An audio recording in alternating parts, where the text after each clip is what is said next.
All right, that's a tough one. Had a great crowd, great environment. I mean, that's probably to be expected. When we came in here 2 years ago, they had a great crowd, a great environment, and a good team, and we played well that day and won that game. Today, we didn't play well. We didn't play well enough.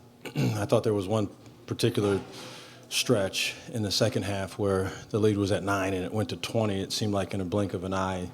And trying to get that settled down. That's kind of been a microcosm of what's happened to us in some instances. Is that we have a stretch. It happened at Oklahoma, where in the second half it was 6-point game with 6 left, and in a couple of minutes I looked down and it's almost 20. And so we're continually trying to figure out what the decisions are and the plays, even if they're not decisions, just the physical plays that lead to those things happening. So.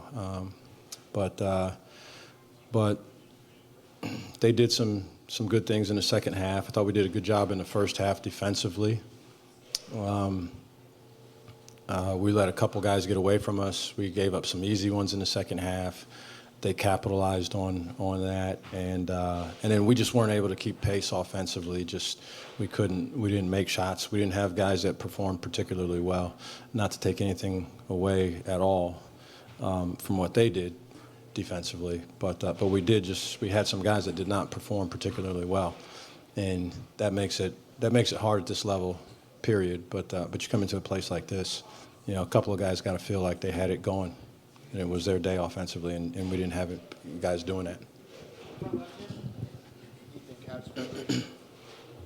Ethan. Over the last couple of games, Kentucky struggled defensively, but they were able to held you guys to. I'm sorry, but yeah, they were able to hold you guys. Yeah, and can you just talk about what you saw from them defensively today? Well, I alluded to that. I don't want to take anything away from them. They were playing. They were back playing at full staff, I think, but I don't want to take anything away from them at all. But we had some real struggles. I mean, we got the ball around the basket some. We had some real struggles. I know there were 4 what I generally would call layups. I mean, not like these are mic and drill layups, but 4 ones that you got to finish with a good player, and that we didn't do. So they were motivated. They had a lot of energy defensively. They were active. They were pressuring some of our guys that are, maybe not quite as strong with the ball. I'd say that was probably a little bit different than what they were after it, and they were trying to pressure the ball a little bit, but we also just didn't play particularly well. Coach, obviously Trent was signed to you this time last year, Trent Noah. Any kind of hard feelings on how that kind of turned out, and what can you tell us about him as a person and as a player, and what did you think of his performance today? Hard feelings. Would someone actually do that? You think someone would have hard feelings? This is 2025. I've done this a long time. There's no hard feelings. I mean, it's life. Yeah, certainly no hard feelings. But I was really focused on our team and what we needed to do. Like, these possessions all matter. Like, late in the game, we threw the zone out there, which can be a good tool for us. And we're coaching. Guys got to get better. I mean, we're going to play more games. So I really was focused on what we were doing. Sorry to disappoint you in my answer, but I really wasn't focused centrically on Trent Noah.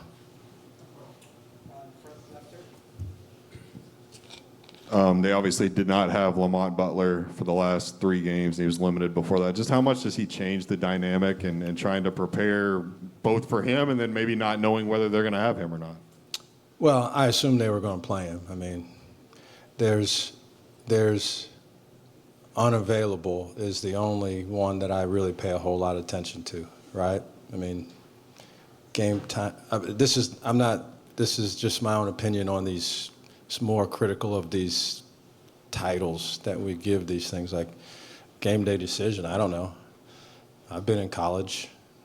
I know how I felt on game day. I felt like I was going to play on game day. So who's the game day decision up to? Me? I'm playing. I mean, so there's unavailable, And then I make an assumption everybody's going to play. I mean, sometimes they don't, but they wanted to win. They were going to put their best team out there if he was available. It didn't surprise me that he played, but I think more than anything, aside from him being a good player, it also changes the dynamic of what some other guys are out there doing on the court, and maybe some guys are in more natural roles.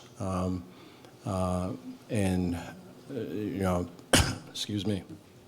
I think that's probably the thing that I noticed the most. He's a competitor. I mean, he's definitely a competitor. He's started all these games for a reason. He helps them play their best version of basketball, probably on both ends of the court. Coach, you guys are playing a really good Ole Miss team going in Wednesday. What kind of takeaways can you take from this game and going into a team that really shut down Kentucky, last week? What's that going to look like for you guys, and how do you kind of move going into Wednesday? Well, I mean, we focus on us. Like, I don't think anybody really has the luxury of using the transitive property to their benefit to say, well, these guys did that against them. They did this against us. We ought to do this against them, right? So I don't even know who we play until somebody tells me. You're going to think that's crazy. You're going to think that's crazy. I don't know who we play until they tell me. So I spend most of our time on, particularly in years where we're struggling in any facet of the game, trying to help our guys get as good as they can possibly get so that our product is as good as it can get. And that takes a lot of time. And then I wouldn't be a good coach if we didn't spend any time on the opponent. We do that. But the yeoman's work is focused on what we do and how we can do that better. And even as we prepare for someone, it's how do we do our things better versus the zone that they do, against the pressure that they do, against the personnel that they have. It's still how can we get to a point where we're able to play the way that we feel comfortable in spite of who or what the other team does. But so I'll watch this game on the way home. I'll probably watch it again tomorrow. And then at some point I'll move on to Ole Miss, as it were. Thanks, Coach. Thanks, guys. Thanks.